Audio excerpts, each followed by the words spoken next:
सदावत्सल्य मातृभूमि honourable supreme court में आज सुबह सुबह एक मेंशनिंग हुई। आजकल एक नया फैशन चला है, हालांकि ये हमेशा से रहा है, लेकिन आजकल कुछ खासी फैशन चल गया है कि कोई भी मामला हो चीफ जस्टिस की अदालत में सुबह सुबह मेंशन कर दीजिए। मेंशन का मतलब होता है चीफ जस्टिस से विशेष आग्रह कर लीजिए कि साहब हमारा ये मैटर सुन लिया जाए। बहुत बार ऐसा होता है कि केसेस लगे होते हैं और सुप्रीम कोर्ट कुछ दूसरे कामों में व्यस्त होता है, इंपॉर्टेंस नहीं दे पाता, या फिर डेली लगता है और मतलब पड़ा लास्ट में लगा तो वो आगे फॉरवर्ड हो जाता है।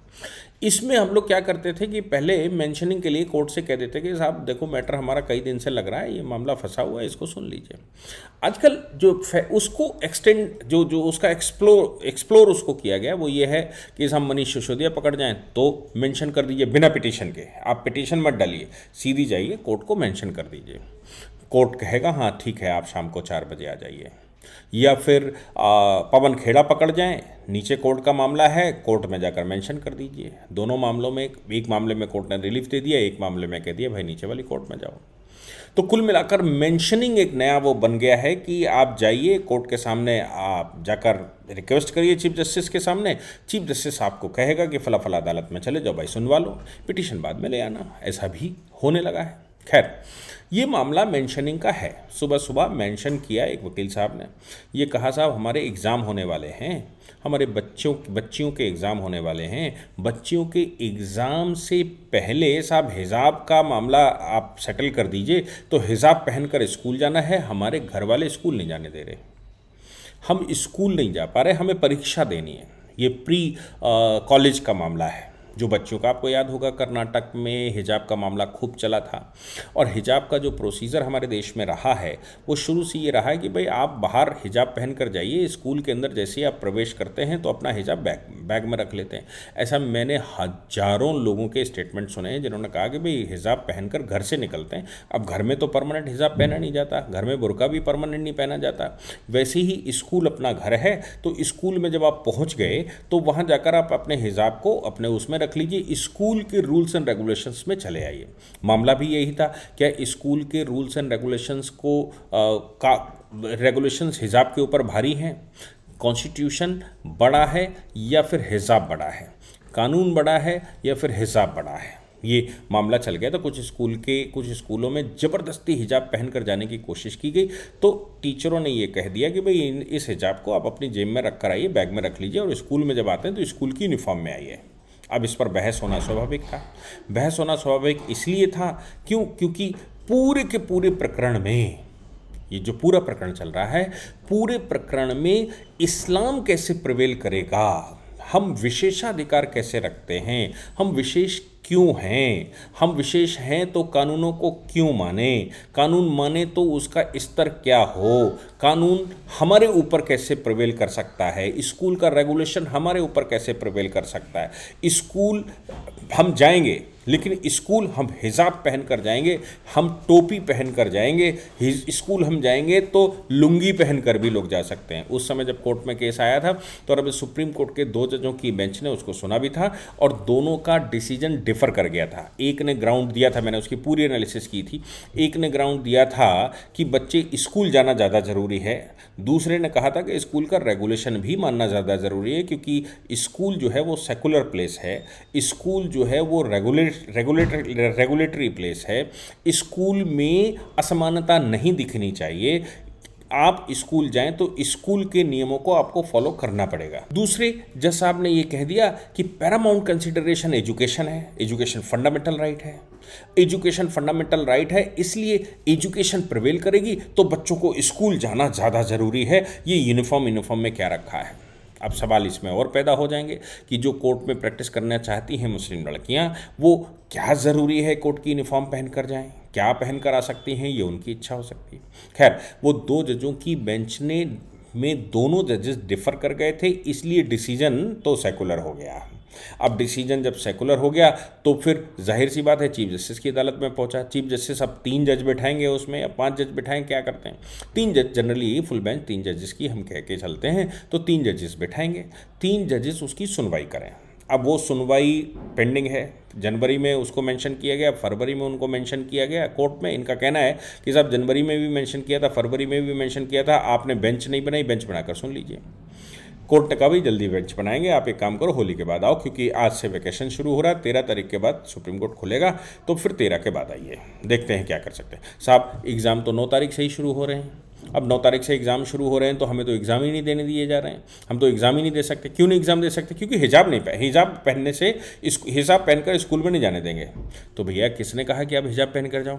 मज़े की बात यह है कि घर वाले, मतलब आप सोचिए कि ये कह रहे हैं कि साहब घर वाले बिना हिजाब के स्कूल जाने नहीं देंगे, और बच्चियों को स्कूल में जाने के लिए हिजाब अगर नहीं पहनते हैं तो घर वाले अलाउ नहीं करते हैं। भाई घर वालों के ऊपर मुकदमा क्यों नहीं होता? अगर घर वाले बच्चों को पढ़ाई करने से रोक रहे हैं, 6 से 14 वर्ष का बच्चा, उसको fundamental right article 21 capital A में दे रखा है, राइट टू एजुकेशन, और इसके अतिरिक्त बाकियों में भी दे रखा है, तो आप उनको जेल क्यों नहीं भेजते? उनके खिलाफ, बच्चों के खिलाफ उत्पीड़न का मामला क्यों नहीं दर्ज करवाते? चाइल्ड अब्यूजमेंट का मामला क्यों नहीं दर्ज करवाते अगर वो स्कूल नहीं जाने दे रहे? तो साहब लेकिन वो नहीं करेंगे, वो मामला यहां पर आएगा कि आप ये बात सोच लीजिए। क्यों? क्योंकि हम तो एक पर्टिकुलर रिलीजन को फॉलो करते हैं, इसलिए उस पार्टिकुलर रिलीजन को फॉलो करने की वजह से वो पार्टिकुलर रिलीजन में हमको कपड़े पहनने दिए जाएं। स्कूल गया भाड़ में, स्कूल का जो रेगुलेशन है वो भी कहीं चला जाए, स्कूल का जो नियम कायदा है वो भी कहीं चला जाए, स्कूल जो होगा वो देखा जाएगा। लेकिन आप हिजाब पहनकर जाने की अनुमति इसलिए दीजिए क्योंकि हमारे फंडामेंटल राइट एजुकेशन है, और एजुकेशन पैरामाउंट कंसिडरेशन होना चाहिए, ना कि यूनिफॉर्म।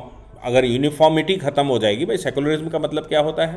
सेकुलरिज्म का मतलब ही यूनिफॉर्मिटी होती है, सेकुलरिज्म का मतलब ही यूनिफॉर्म सिविल कोड होता है, सेकुलरिज्म का मतलब ही देश में कोई रिलीजियस सिंबल आपका अलग से नहीं दिखना चाहिए। आपका पर्सनल जो आपका पर्सनल मामला है वो पर्सनल ही रहना चाहिए, वो पब्लिक नहीं आना चाहिए। आपका रिलीजन है लेकिन आप किसी दूसरे के रिलीजन पर उसको थोप नहीं सकते। आपका रिलीजन है तो फिर कल चंदन लगाकर लोग जाना शुरू करेंगे, टोपी और धोती कुर्ता पहनकर जाना शुरू करेंगे। कुछ यूनिफॉर्में अंडरवियर बनियान में भी होंगी तो वो बनियान कच्छा गैंग पहनकर जाना शुरू कर देगा। तो क्या ये सब कुछ अलाउ किया जा सकता है? ये बहुत सारे चीज़ें इस समय इसमें सामने आई। खैर, ऑनरेबल चीफ जस्टिस ने कहा कि भाई मैं क्या कर सकता हूँ? बोले साहब आप बच्चियों को एग्जाम नहीं देने दे रहे। उन्होंने कहा भाई मैं कर क्या सकता हूँ, मैं कोशिश करूंगा कि जल्दी इसकी सुनवाई हो जाए और बेंच बनेगी, पूरी हेयरिंग होगी, हेयरिंग होने के बाद उस पर कोई डिसीजन होगा। तो फिर इसमें इतनी जल्दी क्या करना? नहीं साहब, बच्चों को स्कूल जाने से नहीं रोका जा सकता, बच्चों को स्कूल जाने से हिजाब की वजह से बच्चे स्कूल नहीं जा पा रहे। और आप सब सुन लीजिए, कोर्ट ने साफ कहा भाई इसमें मैं क्या कर सकता हूँ, मैं कर ही क्या सकता हूँ।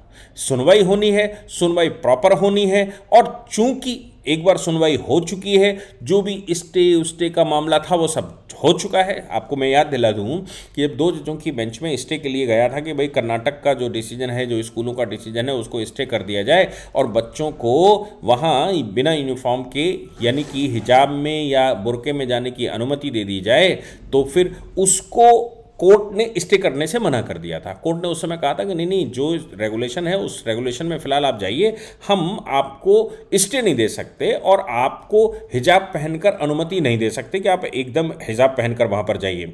स्कूल का रेगुलेशन है, जैसे पहले चल रहा था वैसे ही चलते रहना चाहिए।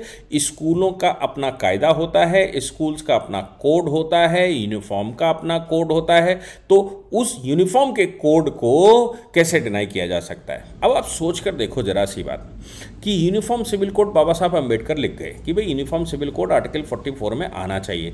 यूनिफॉर्म सिविल कोड आप स्कूल में एक यूनिफॉर्म तो लागू होने से खतरा रहे हैं। एक यूनिफॉर्म हो इसके लिए इतने बवाल हो रहे हैं कि साहब एक यूनिफॉर्म कैसे हो सकती है? तो आप सोचिए, जब एक यूनिफॉर्म को लेकर इतने बवाल हो सकते हैं तो यूनिफॉर्म सिविल कोड को लेकर कितना बवाला खड़ा हो रहा है। आप सोच सकते हैं कि एक पार्टिकुलर रिलीजन, भारत की भूमि, भारत की पृष्ठभूमि, भारत के सिस्टम, भारत का जो विधान है, भारत में जो नियम है, भारत की जो संस्कृति है, भारत का जो प्रावधान है, उसको मानने को सिर्फ इसलिए तैयार नहीं है क्योंकि विदेशी भूमि पर कुछ लोग उसको फॉलो करते थे और वो उनको फॉलो करते हैं इसलिए।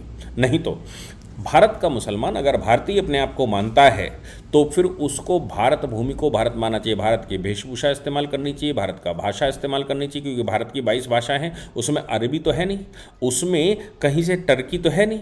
अरबी फारसी में अजानें होती हैं, नमाजें होती हैं। अरे भैया, जो भाषा भारत की वही बोल लेते। तो ये बात बिल्कुल साफ बताती है कि मूंछ कटाकर दाढ़ी बढ़ाने वाले लोग क्या सोचकर काम कर रहे हैं। यानी कि ये भारतीय संस्कृति तो है नहीं मूंछ कटाकर दाढ़ी बढ़ाइए, और ये भारतीय संस्कृति नहीं है कि अब ऊंची ऊंची लुंगियां पहनिए, लेकिन वो चूंकि वहाँ पर चल रहा होगा इसलिए उसको यहाँ पर फॉलो किया जाना आवश्यक है। तभी तो जब वहाँ चांद निकलेगा तो यहाँ पर ईद मनेगी, अगर वहाँ चांद नहीं निकलेगा तो यहाँ ईद कैसे मनेगी। आप सोच कर देखिए कि आज भी उसी दिशा में आप बुत परस्ती को मना करते हैं, बुत परस्ती नहीं हो सकती, लेकिन फिर भी एक स्ट्रक्चर जो मक्का में है उसकी तरफ मुख करके ही नमाज पढ़ी जाती है। तो आप सोच सकते हैं कि एक पार्टिकुलर समाज को किस रास्ते पर ले जाया गया है और उसको किस हद तक ये विधर्मी बना दिया गया है। विधर्मी से मतलब है कि भारत का जो धर्मशास्त्र है, भारत की जो संस्कृति है, भारत का जो संस्कार है, उससे विरत रहते हुए कैसे उसको उस दूसरे कैटेगरी में ले जाया जाए, ये सब कुछ भारत में चल रहा है। इसलिए जब एक यूनिफॉर्म नहीं पहना सकते सबको, तो यूनिफॉर्म सिविल कोड क्या लागू करेंगे, ये सबको सोचना चाहिए। और सुप्रीम कोर्ट ने कई बार ये ऑर्डर किया है कि भारत में यूनिफॉर्म सिविल कोड होना चाहिए। उस सुप्रीम कोर्ट में 2 जजों की बेंच में एक जज कहता है बच्चियों का पढ़ना ज़्यादा ज़रूरी है, यूनिफॉर्म नहीं। मैंने उसमें ये कहा था उस समय भी कि आप बच्चियों का पढ़ना फंडामेंटल राइट है, ऐसा घोषित करिए और कहिए कि जो माँ बाप नहीं जाने दे रहे हैं वो अपराधी हैं, जेल भेजिए ना उनको जो पढ़ने नहीं दे रहे बच्चों को और कह रहे हैं कि ये तकियानुसी चीज़ें करके जाओगे, ये रूढ़िवादिता करके जाओगे, ये अरेबियन यूनिफॉर्म पहन कर जाओगे। अगर नहीं जाने दे रहे हैं तो उनके खिलाफ कार्रवाई, उनके खिलाफ मुकदमा, वो उनको बच्चियों को पढ़ने के रोकने का और चाइल्ड अब्यूजमेंट के मुकदमे लगें तो समझ में आता है। लेकिन ये कह दिया जाए कि नहीं, बच्चे इस घर वाले स्कूल नहीं जाने दे रहे हैं बिना हिजाब के, इसलिए स्कूल बदल दीजिए। कमाल का फार्मूला है। इस फार्मूले पर उन पर सुप्रीम कोर्ट जो भी करेगा वो करेगा, लेकिन सुप्रीम कोर्ट ने आश्वासन ये दिया कि जल्दी से जल्दी, जितना जल्दी हो सके उतना जल्दी मेंशन करेंगे। और होली के बाद ये बेंच लगेगी, अब आज के बाद तो बेंच छुट्टी हो गई तो कोई ऑर्डर हो नहीं सकता। इसलिए कोर्ट ने फिलहाल, जहाँ तक मुझे जितनी जानकारी है ये आर्गूमेंट की, अभी कोर्ट ने कोई ऑर्डर नहीं किया है। अब 13 के बाद ही वो बेंच बैठेगी। स्कूलों में बच्चियाँ जाती हैं कि नहीं जाती हैं वो आगे की बात देखी जाएगी।